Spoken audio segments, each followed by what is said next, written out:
Okay, welcome everyone to a new episode of Technique Tuesday. This week we're gonna finish out the deadlift mini-series by covering 4 of the most common deadlift errors and how to fix them. Now, if you didn't check out the other 2 technique tutorials on the sumo and conventional deadlift, I'll have both of those linked down in the description box below. But let's get started with the most common error on both deadlifts, which is lower back rounding.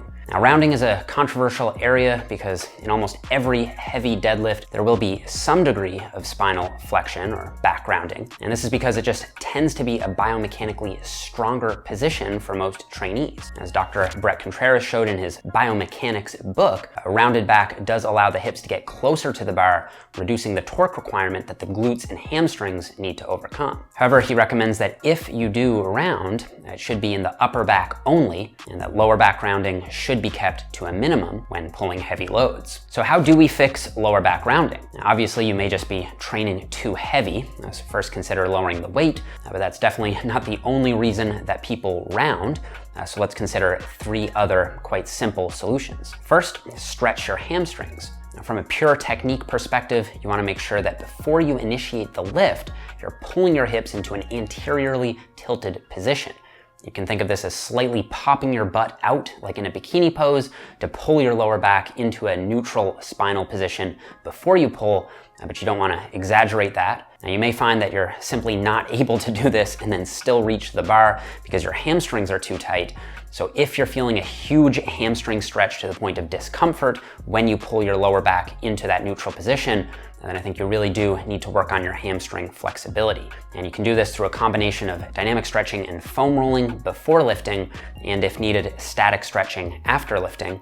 And I'd also incorporate some moderate rep stretch-based movements like Romanian deadlifts in your program. It's gonna help stretch the hamstrings out under load. Now, second, it's also important to consider why your lower back is rounding in the first place. Like we already said, it's probably because your body is naturally gravitating to the easier, stronger position. However, this comes at the expense of lifting safety. And contrary to popular opinion, your lower back is most likely not rounding because your lower back is too weak. It's much more likely that your glutes are so weak that your lower back is rounding to compensate, reducing that torque requirement at the hips, and then by extension, the load that the glutes need to handle. So you should really work on strengthening your glutes with hip thrusts, cable pull-throughs, and other hip extension-based movements so that your lower back doesn't have to compensate for the strength deficit. And third, you'll want to use paused deadlifts to reinforce isometric spinal extension. So you may actually start the lift out in the right position, but then as you clear the floor, you default to a more rounded position.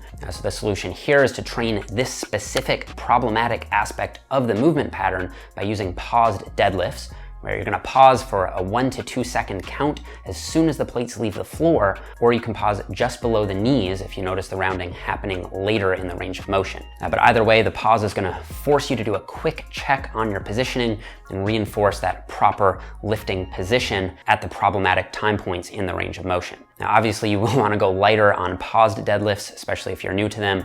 So I'd start with something like 50 to 60% of your 1 rep max for sets of 4 to 6 reps and then build from there. Okay, so the second most common error is having the hips shoot up too early. Now, the most common culprit here is that you're simply setting up the lift wrong. Many lifters have the temptation to set up the deadlift with the hips very low and then try to squat the weight up, which is a mistake and almost every time is going to result in the hips shooting up first, leaving your lower back to handle much of the load. So the fix here all comes back to the setup.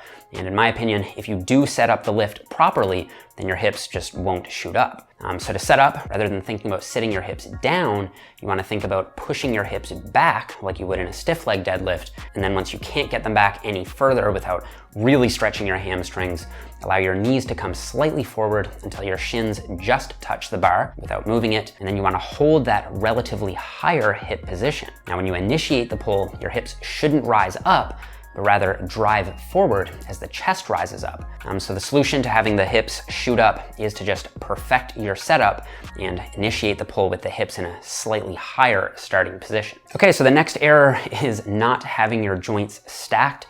Again, this comes back to the setup. So with the sumo deadlift, when viewed from the front, you should be able to draw a perfectly straight vertical line from your knees to your heels. And if your heels are outside your knees, and your stance is probably too wide or your knees are caving in. And the first solution here is to simply narrow your stance a bit.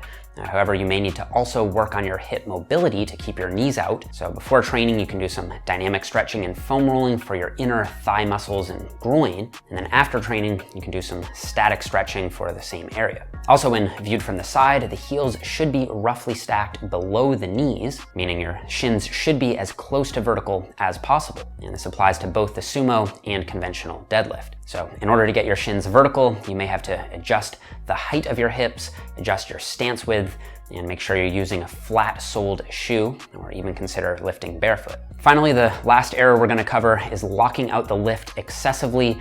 This is super common, especially in male lifters who seem to get so excited about lifting the weight up that they just wanna keep going with it by leaning too far back and hyperextending their lower back. So all you need to do to finish out the lift is stand up with an upright posture, flexing your glutes to lock out the hips, and lifting your chest up to lock out the shoulders. There's also no need to squeeze your shoulder blades together or shrug the weight up at the top.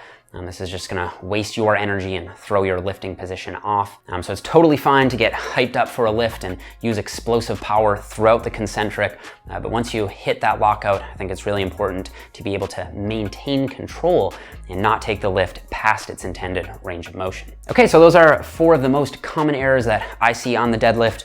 There definitely are many more, but if you wanna check out the other 2 technique tutorial videos that I did on the deadlift variations, you should be able to prevent or fix many of those issues. And if you know anyone who's struggling with some of these technique problems, feel free to share this video with them, or if you have a social media platform anywhere, any share is always greatly appreciated. Or you can just leave me a like on the video. I really appreciate that as well. Subscribe to the channel so you don't miss future Technique Tuesday episodes, and I'll see you guys all here next Tuesday.